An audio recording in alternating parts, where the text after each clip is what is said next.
দাঁড়িয়ে রয়েছি কাছাড় জেলার বরখলা বিধানসভার অত্যন্ত প্রত্যন্ত অঞ্চল সরিষাকুড়িতে। এখানে গ্রামের প্রায় 30 থেকে 40টা পরিবারের মানুষের যাতায়াতের কোনো রাস্তা নেই।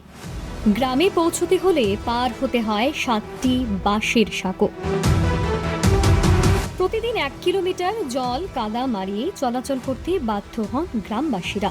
বর্ষাকালে পরিস্থিতি আরো ভয়াবহ হয়ে ওঠে। তখন নৌকায় হয়ে ওঠে যাতায়াতের একমাত্র মাধ্যম।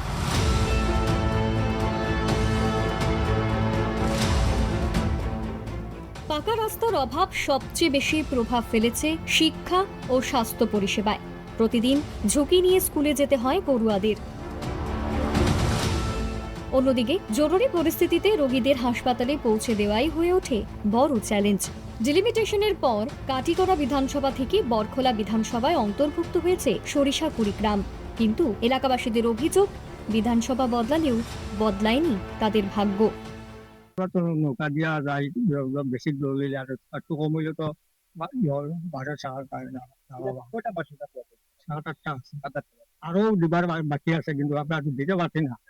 ওরা কোনো মানুষ মারা গেলে যাওয়া বা খুব অসুবিধা। তবে দীর্ঘদিন ধরে এই স্বাধীনতার পর থেকেই এইসব জিনিসের জন্য আমরা দাবি করে আসছি, কিন্তু অনেক চেষ্টার পরও বিভিন্ন প্রতিনিধি ভোটের সময় আসেন, আসিয়া দেখেন, দেখে আর প্রতিশ্রুতি দিয়ে যান, কিন্তু অদ্যাবধি কোনো কাজ করা হয় না।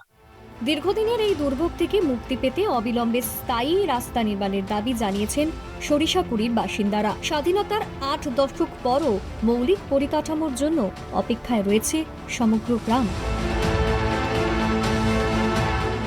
কিন্তু এক প্রতিকূল পরিস্থিতির মধ্যে এইভাবে ঝুঁকিপূর্ণ যাতায়াত করতে হচ্ছে এই বরখলা বিধানসভার, যেটা বর্তমানে বরখলা বিধানসভার কিন্তু আগে কাটিগড়া বিধানসভার অন্তর্ভুক্ত ছিল। এখানের কিন্তু বিধায়ক ছিলেন খলিলুদ্দিন মজুমদার, যিনি কংগ্রেসের বিধায়ক ছিলেন, কিন্তু উনার আমলে কিন্তু এমন দুর্দশার শিকার এই সংখ্যালঘু অধ্যুষিত সরিষাকুড়ির মানুষ। বরখলা থেকে মান্তুনাথ, নিউজ লাইভ বাংলা।